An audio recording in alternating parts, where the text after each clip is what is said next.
When someone has a disability, it's not just about them, it affects family and friends as well. As the youngest of 3 kids, I wanted to find out what it's like for brothers and sisters of those who have a disability. Jess lives with her older brother Ben. He was born with Down syndrome. When it comes to his achievements, Jess is his biggest fan. Kendall, Reece and Melissa are triplets. Their brothers Ryan and Blake have a degenerative muscle condition.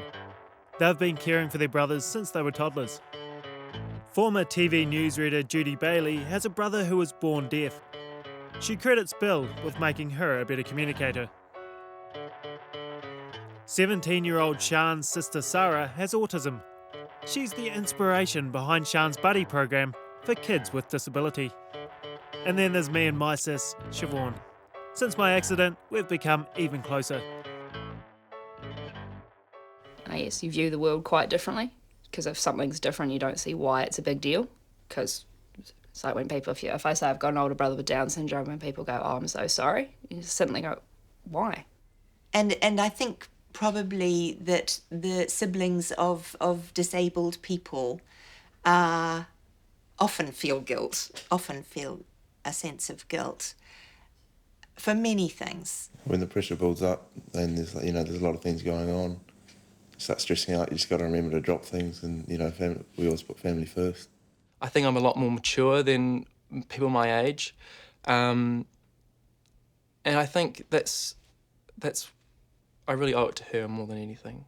Coupled with that feeling of wanting to be really protective was feeling pretty helpless. There was nothing really that I could do to help Dan immediately after his accident.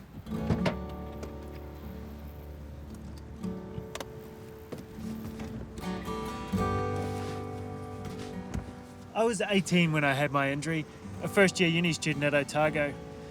I was playing a game of club footy when a scrum went badly wrong. Something had to give, and it was my neck. That was nearly 12 years ago.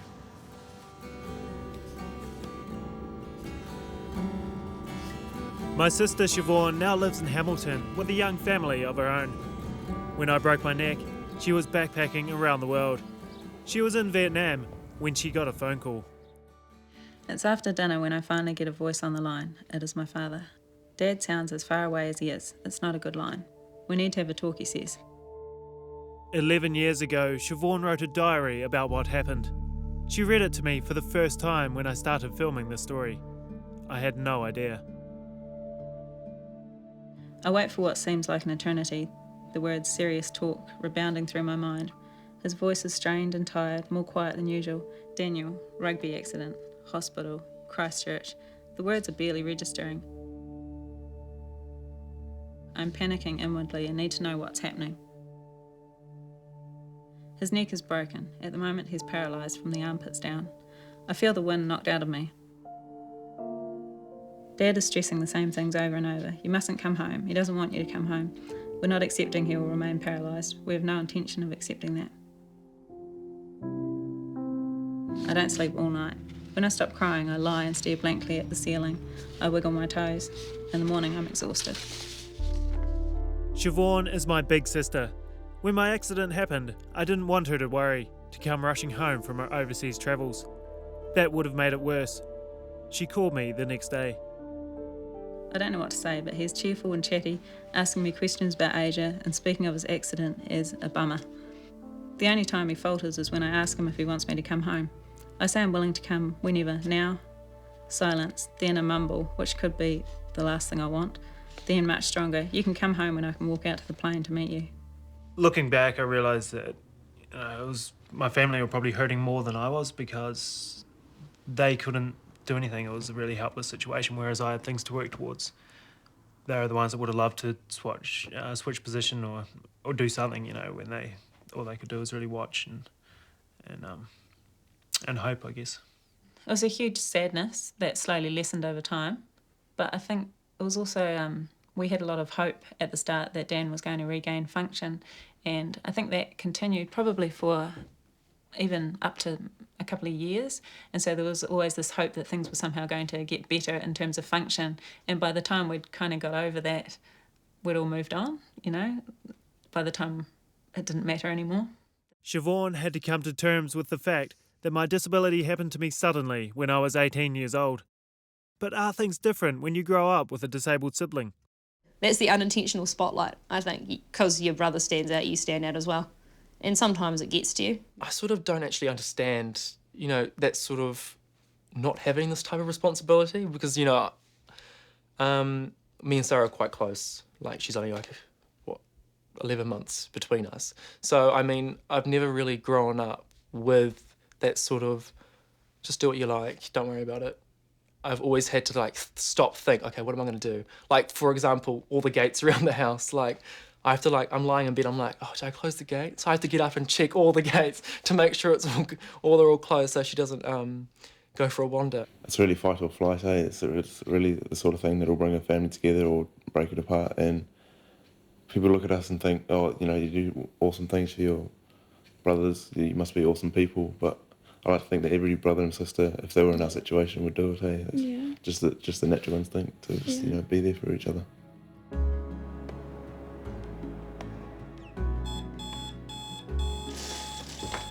Kendall, Reece and Melissa are triplets. Since they were small, they've had to work together and do a lot of chores that their peers would never dream of. Every morning, they're up at 6:30 a.m. to get their brothers up for the day. Go into the boys' room, wake them up quite rudely most mornings, and we'll take their breathing masks off. From 2, we were helping Mum just get out their clothes or passing her different things that she needed. And from probably 4 onwards, when we were actually able to do things that were more significant to helping her, we'd toilet them or roll them with her or something like that. No one will truly understand what it's like unless they lived it or something. Yeah, I think you actually really have to experience it to understand the intensity of the situation. But a lot of people don't really get why we have to get up so early when we live so close to school, or why we can't go out some weekends because we've got to stay home with the boys, and why the boys can't just have a friend over whenever they want to or something like that.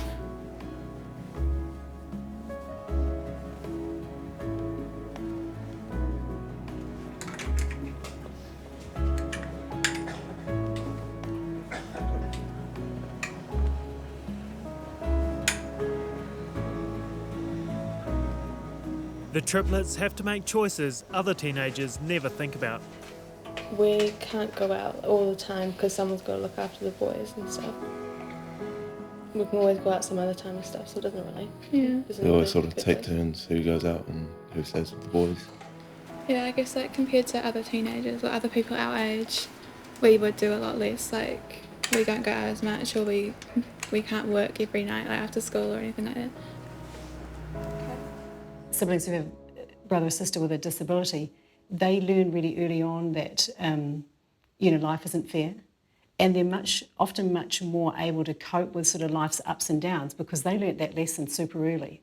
That it can all be taken away in a heartbeat and things can change, and so they're less likely to get rattled by minor things. We're quite mature for our age. A lot of people see that with us three. We're a lot more understanding and stuff. Yeah, I think we have grown up a lot faster because of the situation, but it's also just made us so much closer as a family. We just rely on each other for different things that other families probably wouldn't have to experience. And also it just you just sort of view the world as more of a realistic picture than what other people might think of it. Looking in from the outside, many people would feel sorry for the workload Kendall, Reece and Melissa have taken on. But pity is not a word any of the siblings want to hear. The pity thing is ridiculous. So if you just said I had a brother, no one's going to say, oh, I'm really sorry about that. Never embarrassed one little bit. I'm more embarrassed with the people who don't accept or tolerate Sarah for who she is. I mean, who do they think they are? That's more embarrassing than anything. It's more people just seeing the outside of Ben and not realising how cool he is and making a judgment call on that, or pitying me for having a brother with Down syndrome. I think people make the mistaken assumption that anything is different is something to be pitied. And, we know that mostly the feeling of siblings who have a brother or sister with a disability is that they don't feel, first of all, for them it's completely normal, so they don't feel any sense of that this is particularly different. And secondly, that whole pity concept doesn't occur to them because this is just the way it is for them. As a young teenager, you know, wanting to fit in and be the same as everybody else. And I can remember sometimes, very rarely, we would go to a movie and Bill would laugh uproariously at some part that was actually not overly funny, and I'd be really embarrassed and kind of hiding down in my chair. Those sorts of things, you know. And then, of course, I'd feel guilty about feeling bad about him. Do you remember when I was a wee baby? Television personality Judy Bailey has an older brother, Bill. Bill was born deaf. Remember the pram down the hill? Do you remember? Bill is not just deaf, but aphasic. Communicating at all is a battle. Yeah.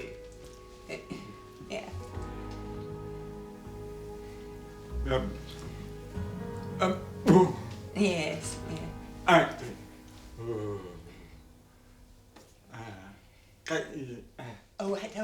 Mum would tell me stories of how incredibly frustrated he used to get because he couldn't communicate. He found it really difficult to lip read, and of course signing was very much forbidden in the early days. Like other siblings, Judy found herself taking on the role of defender of Bill, though she was 10 years younger. I do remember once being at a party and Bill and I were there, and I was quite young. He would have been probably about 17 or 18. And I heard some boys saying, "Oh, what a shame it is about Bill." And they were very pitying in their tone, you know. They were talking like that about him, and I said, "Look, you know, he doesn't need your pity, you know. He's a wonderful person, and it would be great if you could just try to communicate with him. You know, if you could only do that, you would see that he has so much to offer." Rangy Toto. Yeah. I will say snake. Snake. Okay. And then you say snake. Yeah, and now snake. Yeah.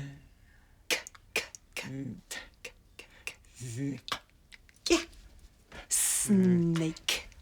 The guilt thing. Sometimes, yes, feeling guilty for not including him sometimes when I could have. Those sorts of things. And I think probably that the siblings of disabled people often feel a sense of guilt for many things. But, you know, I'm a firm believer in each of us is here for a reason, and that we all have a path to tread, and that Bill's path, you know, is different from mine, but that's not necessarily a bad thing.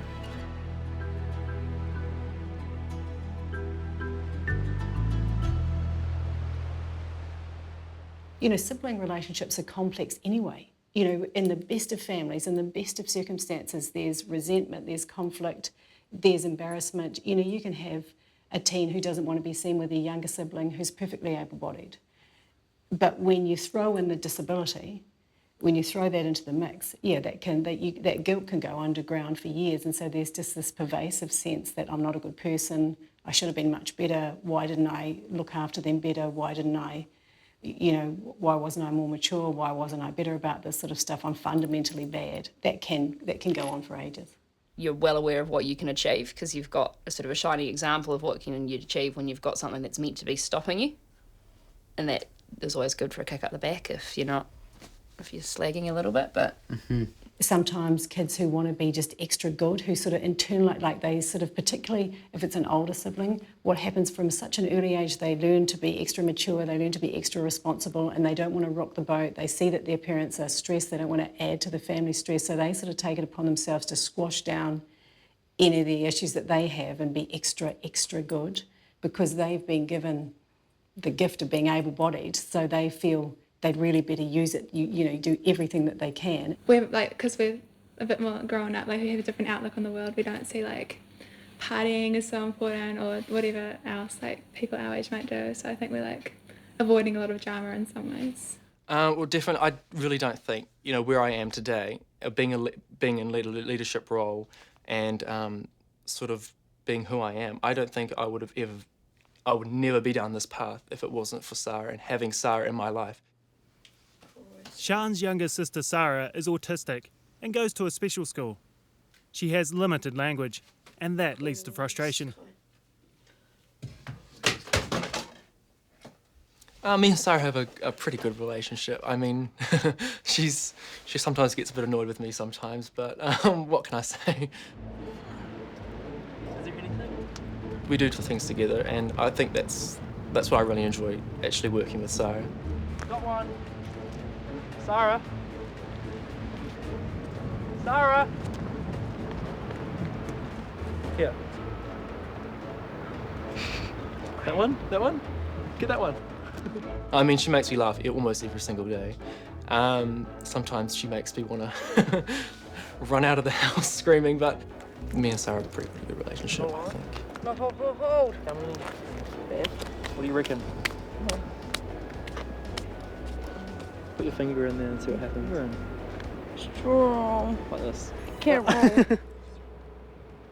While Sarah struggles to communicate, Sharn has become head boy at school, wants a career in medicine, and is motivated to make a difference. Living in the lifestyle that I do with a sister with special needs, I think I wanted to somehow share with people that they can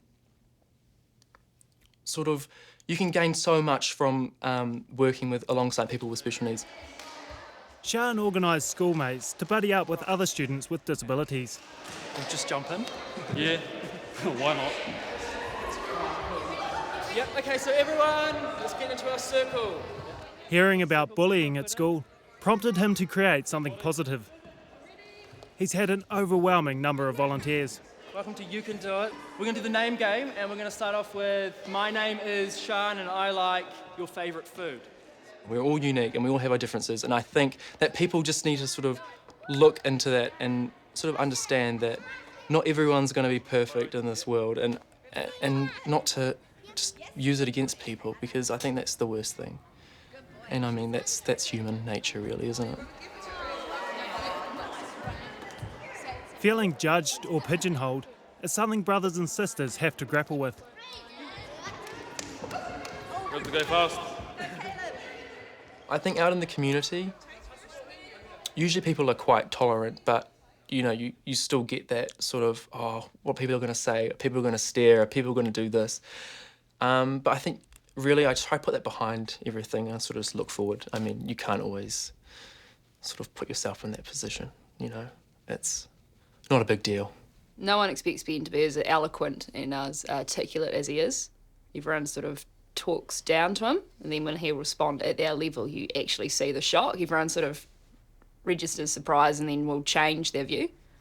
Anything that people said that could be offensive about being in a wheelchair or about what Dan was going to do with his life now, I would take really personally and be really affronted. Any forms of discrimination against Dan or anybody who's in a wheelchair or anybody with any disability, I really took personally and got really angry about. When people don't know how to cope and don't know how to react, and when they feel uncomfortable, instead of, you know, embracing it and, you know, asking what do they need to do or just getting stuck in, what happens is they just withdraw. And often it's for really good reasons, like they think, oh, I don't want to upset them, I don't want to do the wrong thing, I don't want to say the wrong thing. So they just take themselves away and withdraw and then find it hard to get back there.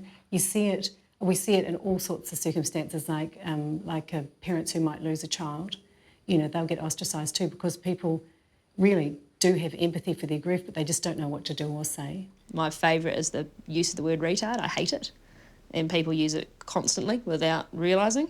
So I sort of said, look, it's not very nice. If you've ever heard it yelled at your brother or at you, it's not cool. And people have just stopped and changed and started getting all their friends to stop. So slowly I'm spreading it around Christchurch. We'll take over the world eventually. Jess Southern's older brother Ben is a legend on ice. He placed fourth in figure skating at the 2009 Winter Special Olympics. Turn the house up.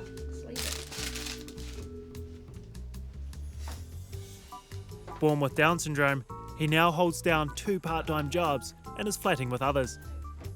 Even so, Jess finds herself going into bat for Ben.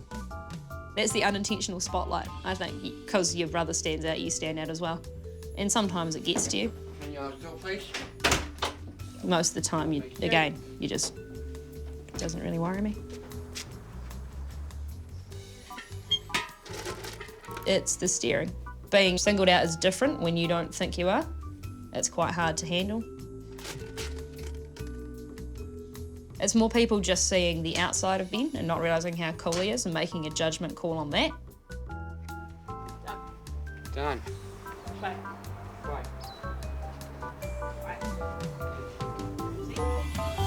When everyone said, what's it like having a brother with Down syndrome? It's absolutely stupid question because I've got no idea what it's like to have a brother who doesn't have Down syndrome.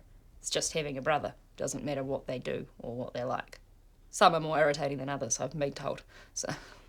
But all my sisters might see things differently. Every family always have a bit of a fallout, but you get that with family, you know, could be with your parents or your sisters or things like that. You can't just don't know when it will happen. No one's perfect. No, no, exactly, no one's perfect. You know, I think the best way to deal with it is, weirdly, probably not to dial into it too much. You know, you acknowledge it, it's painful, it's difficult, and you keep going. You know, the more families can talk about that sort of stuff and be sort of open about it, and again, weirdly, you wouldn't think this would apply, but the more lighthearted you can be about it, you know, the better it is, because the fact of the matter is, this is a thing that's done, you know, so that no amount of sort of sitting around feeling sad and miserable is going to make any difference. It's certainly not going to help. The longest relationship any of us ever have in our lives is with our siblings. For the brothers and sisters of disabled people, the knowledge of that carries extra weight. Exactly.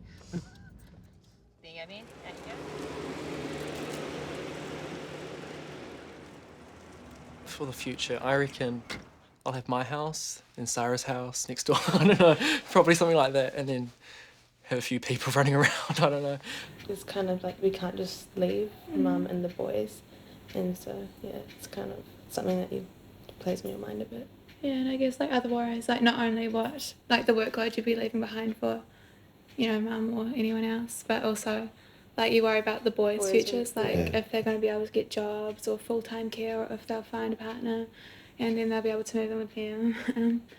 Like, you know, because they obviously don't want to live at home forever. They want to live their own lives, but it's just a matter of if that would be a realistic option. Yeah. And you do worry for them. I'm more than happy to do it, but Mum and Dad have never asked. It's never been expected that I'll step in and take care of Ben. That's not what they wanted, and that's not the aim. I would love for it to happen. Does that make sense? I'd be more than happy for Ben to come and live with me, and that's an option that's always a plan B, that he could come flat with me and some others, and we'll see how it goes. Because he's a cool guy. I think it's quite a pressure, really, to think that you are going to be responsible for somebody else. But it's also part of life and part of caring for your family. And, you know, who knows what's going to happen to any one of us. And that's what families are for, isn't it? You know, that we look after each other.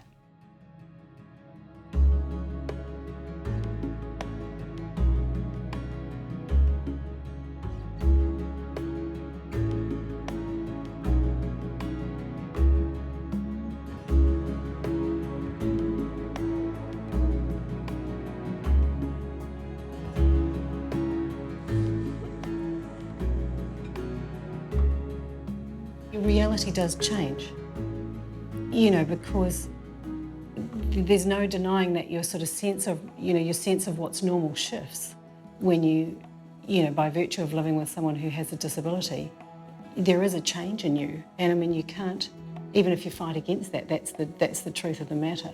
You just become a lot closer as a family, a lot more grounded. You have like a more objective point of view on the world, and you're a bit more open-minded to possibilities as well. Huge pride over the things that he's achieved. Just for the way he just gets on with life, he never let being in a wheelchair ever stop him for a minute. He just got on with it right from the start. Our friends and family have all changed because of Ben, for the better. He's just awesome. I know I keep repeating that, but he really is. Sarah is my life, so I don't think I'll be living anything different. Well, I don't want to live anything different, so that's the way I want it to be. Having a brother with a disability is a gift, really, for me, because it's opened my eyes to all sorts of things, really. I think it's made me more aware of other people's struggles.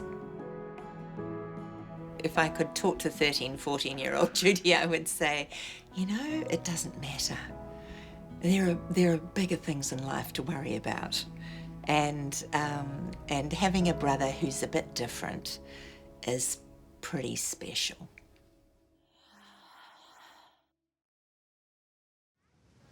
Maybe the relationship I have with my sister is different to what it ever would have been if I hadn't have had my injury.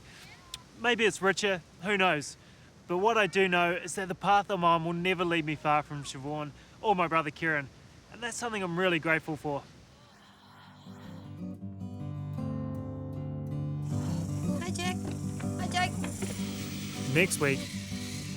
A typical day at home is pretty boring, really. The children don't want to know me. They're each in their own room doing their own thing, except for the swimming. That's the one time I can sort of get them all together and get them hanging out and playing. Raising two boys with autism is a challenge, but Kim has a lot of courage. People do treat them strange, They just look at them like they're sort of weird children. And, it's not nice. The kids can't help it, Oh, you told him a bit, Jacob. You have to compromise. You have to change everything you believe in, basically. Because you want a happy, quiet home. You don't want the screaming. And because once one starts, they all get wound up, basically. So it's just trying to keep a bit of peace in the house, which isn't always easy.